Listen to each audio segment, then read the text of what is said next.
estejam bem. Hoje é um bate-papo, é o nosso Café com Marketing. Convidei aqui a Thaís Camargo para falar pra gente bater um bate-papo mesmo, tranquilo, descontraído. Estamos tomando todos os cuidados da quarentena, eu e ela estamos isoladas, ela é minha vizinha, tá? Então, não se preocupe, vamos manter uma distância, né, Thaís? Mas é tudo bem. Bom, então seja bem-vinda, obrigada, Thaís, por você ter vindo aqui para falar um pouquinho pra gente. E a Thaís, gente, ela é consultora em Customer Experience e vai falar um pouquinho hoje sobre o que ela tá vendo de tendência, o que ela tá pesquisando, vendo nas empresas, né? O que é importante para que a gente, da área de estratégia, da área de marketing, esteja atento aí para o que é o futuro do marketing, o futuro das organizações. Então, hoje o tema, gente, é agilidade e comportamento do consumidor. E aí é uma pergunta para você, se você sabe o que tem, se há ou não relação entre esses dois temas, eles estão correlacionados? Conta pra gente, Thaís. Primeiro fala um pouquinho de você, claro, seja bem-vinda. Obrigada, Débora. Oi, gente, tudo bom? Obrigada por todo mundo estar me ouvindo, obrigada, Débora, pelo convite. Então, eu sou publicitária de formação e eu sou especialista em marketing digital. E aí, lá no meados de 2014, eu comecei a entrar em contato com algumas leituras a respeito de Design Thinking, Human Centered Design, e essas leituras foram me chamando a atenção. Só que naquela época era uma coisa muito intangível. O mercado que eu vivia tinha uma agência de publicidade, então nós fazíamos publicidade off, depois a gente passou a fazer publicidade on, inbound marketing e a trazer toda essa expertise, mas falar disso, de Design Thinking, de metodologias ágeis, ainda era algo muito distante. Mas beleza, continuei estudando sobre isso e tal. Quando foi em 2017, eu fiz um intercâmbio, então eu tive uma oportunidade de morar e trabalhar fora, no ecossistema de inovação de Portugal. E aí, quando eu entrei lá, foi muito interessante. Sabe quando você estuda um monte de coisa, vocês vão passar por isso, e aí você vai pro mercado e você fala assim, aquilo que eu estudei dá certo, tem jeito. Atenção, hashtag fica a dica nisso aí. Hashtag fica a dica. Não é igual a teoria, assim, muito diferente. Na minha opinião, sempre tem diferenças, a prática da teoria, né? Mas é possível. É quando a gente vê que é possível colocar em prática aquilo que a gente aprendeu teoricamente. Então foi isso que eu aprendi lá. E aí, quais eram as empresas que compunham esse ecossistema de inovação? Basicamente, empresas de tecnologia. E aí, eu comecei a querer entender isso, né? Mas por que tantas empresas de tecnologia e o que isso estava relacionado com o marketing, que era a minha base de formação? Bom, com essa revolução toda que a gente está vivendo, algo nasceu, que é um modelo novo de negócios, né? Que é o SaaS, o Software as a Service. Então, o que isso significa? Significa que a maioria das coisas que a gente conhece hoje são SaaS. Netflix, Spotify, a nuvem que a gente armazena os nossos arquivos, enfim, tudo a gente paga uma assinatura e tem o serviço. Qual que é o capital mais importante, então, para essas empresas de tecnologia? É a recorrência. Quem é responsável pela recorrência? Os clientes, né? E aí dá pra gente falar sobre um monte de coisas nesse lugar. Por exemplo, vocês já ouviram falar de churn, que é aquela taxa que mede a quantidade de extratos, né, de clientes que estão abandonando o nosso negócio. Manter a taxa de churn baixa é uma das grandes preocupações das empresas de tecnologia. Então, essa é uma das relações de agilidade com o comportamento do consumidor. Talvez acho que seja importante a gente falar um pouco sobre o que é agilidade. Será que... acho que sim. Acho que vale a pena, né? Então, a agilidade é algo que nasceu dentro do desenvolvimento de softwares.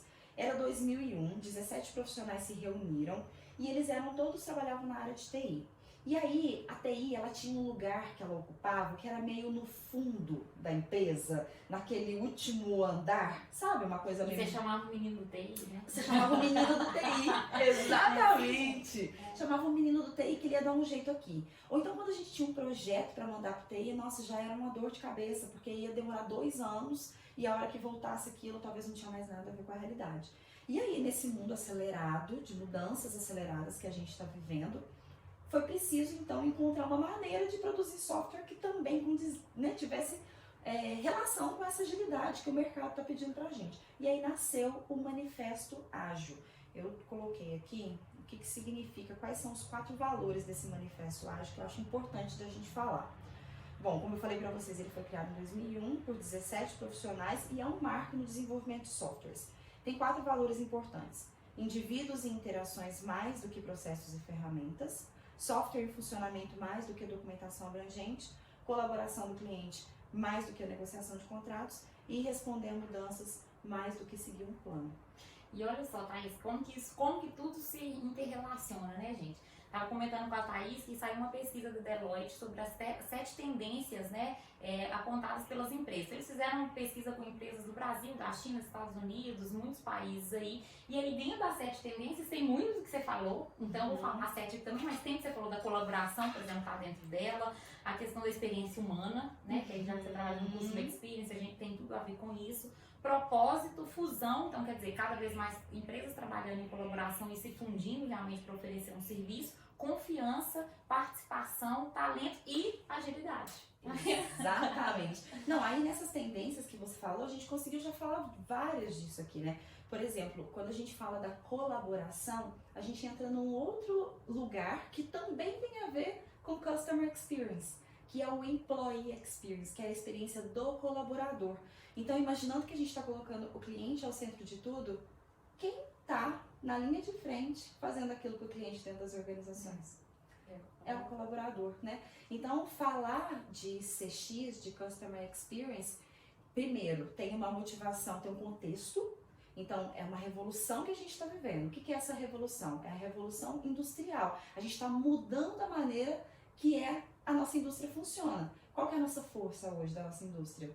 Tecnologia. Essa é a revolução 4.0. Muda a nossa maneira de comunicar, de consumir, de produzir. Então você coloca a tecnologia num papel, num holofote. E aí isso muda todas as relações. Né? Tanto é, né, gente, que tudo, se a tecnologia parar, você não faz mais nada, né? Já viu em aeroporto? Já aconteceu comigo da tecnologia não funcionar, aeroporto você não faz nada, porque você não decola, você não consegue fazer check-in, você não consegue, então tudo está em torno disso. E aí, quando você fala da revolução da industrial 4.0, a gente vê que o marketing vai respondendo a essas mudanças que vão acontecendo na sociedade. Né? Então, ela responde, ela vê que o consumidor mudou, ela vê que a sociedade está caminhando para um outro caminho ou valorizando outras coisas, e aí a gente também vai adequando as estratégias ali para tentar, então, captar e sensibilizar esse consumidor, porque aí vem do marketing 4.0. Então, não é à toa você fala da revolução da indústria 4.0 e fala do marketing 4.0, que espero que todo mundo já esteja afiado no que é o marketing 4.0 nessa hora. Por favor, já é o momento da gente saber. Mas e aí, Thaís, qual que é a importância disso tudo? Você falou dessa questão das quatro características, né? Como que você vê a importância disso para quem vai trabalhar com marketing ou para quem vai atuar no mercado nessas organizações, principalmente baseadas nesse fator da tecnologia e que a tecnologia está a serviço de trabalhar uma experiência para o consumidor, né? Exato. Então, por exemplo, a Philip Kotler já falava disso há muitos anos. Manter um cliente é de 5 a 7 vezes mais barato do que atrair um novo cliente. E eu acredito que nesse novo cenário que a gente vive, o olhar está voltado mais para dentro do que para fora. Então, talvez reter se tornou ou mais importante ou tão importante quanto captar. E isso muda tudo. Então, se antes a gente tinha uma formação para atrair potenciais clientes, hoje a gente precisa, como profissional de comunicação, marketing, customer experience, e aí as nomenclaturas são várias, mas a gente precisa estar atento ao nosso capital interno, ao nosso material interno, nosso ativo interno mais importante, que é o cliente. E aí você pensa então assim, o que é a experiência do cliente? Experiência do cliente é, antes de tudo, cultura organizacional, né? É aquilo que é experienciado na organização como um todo. Processos, pessoas, como que aquilo se reflete na nossa comunicação. Então a gente pode, por exemplo, encontrar CX numa jornada do cliente bem mapeada. Quando eu consigo saber quais são os pontos de contato do cliente com a marca, quando eu consigo entender todos os canais de comunicação. CX também é processos, operações. Então o financeiro ele tem que estar orientado ao cliente. As suas burocracias elas têm que ser pensadas por quem está utilizando elas, né? O administrativo, contábil. Hoje a gente vê, por exemplo, agilidade dentro de direito. Então isso é muito interessante, né? Então, assim, o que eu acredito é que nós estamos vivendo, de fato, uma revolução que muda todas as coisas. E o capital mais importante dessa revolução é o humano. É humano. Então, por essas relações que a gente precisa estar atento. E é um desafio. Então, gente, é um desafio pra gente que trabalha, que tá na área, que leciona, que aí já muda tudo também, muda a forma de ensinar, de aprender, e um desafio para vocês, porque aí quem já tá no mercado de trabalho, quem vai entrar independente, aí vou, né, assim, independente se eu vou seguir uma carreira na área de marketing, ou independente o que a Thaís falou aqui, né, que permeia todos os setores da organização. Então, se de repente você vai trabalhar num setor totalmente diferente de marketing, ou você vai trabalhar dentro de recursos humanos, ou outra área da gestão, né, que vocês se interessarem mais, mas independente da área, cada vez mais crescente essa cultura orientada para a questão da experiência, as empresas, né, obviamente nós temos grau de maturidade diferente aí. Então você tem empresa que já está lá na frente, que realmente respira essa cultura da questão da experiência, e tem empresa que realmente vai demorar um pouco mais e tá, né, ainda mais reativa com relação às estratégias. Mas fato né, que é uma tendência. Então, se é uma tendência, a gente tem que vai acontecer, né? E assim, essa pandemia vem ensinar, dentre tantas coisas, que a mudança pode acontecer de uma hora para outra. Então, por exemplo, a transformação digital, que era algo que nós vínhamos falando há tanto tempo. A pandemia virou a chave completamente. Estamos nós aí, né? Porque Thaís já estava convidada para ir ao Cefet. Mentira, é verdade. É verdade. Já estava convidada para ir até lá. Mas vai ainda, gente. Depois que normalizar, ela vai ainda. Mas o primeiro contato já mudou completamente. Mudou completamente. Então, assim, a única certeza que a gente tem é que vai mudar. E responder a essas mudanças de maneira efetiva talvez seja o nosso grande desafio, né? Conseguir tentar se antever um pouco. A gente é ruim, né, de prever as coisas, assim. A gente é viciado nos comportamentos, nos padrões. Aquelas frases que isso nunca funcionou, já tentei, isso não funciona, né? Não vai dar certo, né? Que aí às vezes a gente tá vendo as organizações e entra com um pique, às vezes até escuta essas frases de quem tá lá, dá até uma desanimada, mas não é pra desanimar não, gente. É exatamente mostrando que a cada época é um desafio diferente. E às vezes a gente tá discutindo aqui hoje, tá aprendendo alguma coisa, mas pode ser que amanhã ou daqui 2 anos é outra tendência, é outra coisa que a gente vai estar falando. Então, acho que o mais importante, né, nem somente o conceito que vem, é estar atento para que você se adapte ou veja o que tá aparecendo de novo, que outras empresas já estão fazendo e está dando certo, que a gente aprende muito com práticas de outras empresas também, né? Sim. Hoje, por exemplo, eu estava gravando um vídeo para um cliente, que é uma empresa de tecnologia, é uma SaaS, e eu atuo como consultora de Customer Experience lá. E o tema era Brand Awareness. Semiótica. É semiótica. Humberto Eco fala disso há muito tempo.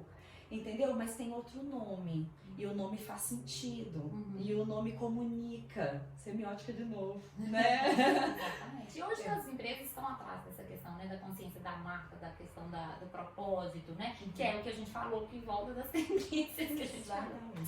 Bom, Thaís, muito obrigada, viu? Obrigada. Olha, gente, um beijo. Espero que vocês tenham gostado aqui. Thaís foi super solícita, super disponível aqui para conversar com a gente, e espero que no futuro possa levar ela aí no Cefet pra gente trocar mais umas figurinhas. Porque se alguém tiver pergunta, pode fazer, que depois mando para ela, né, Thaís? Com certeza. Sobre alguma questão que a gente falou aqui, algum termo, alguma curiosidade, ela pode mandar algum material, alguma coisa para vocês também, tá? Sim, com certeza. Então, obrigada. Obrigada pelo convite, obrigada a todo mundo, força e coragem, porque estamos ainda em meio a uma pandemia, mas vai passar. Vai passar. Beijo, gente.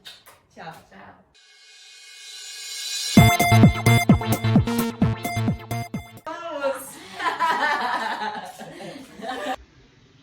Eita lasqueira, Thaís, o vídeo tá de cabeça pra baixo.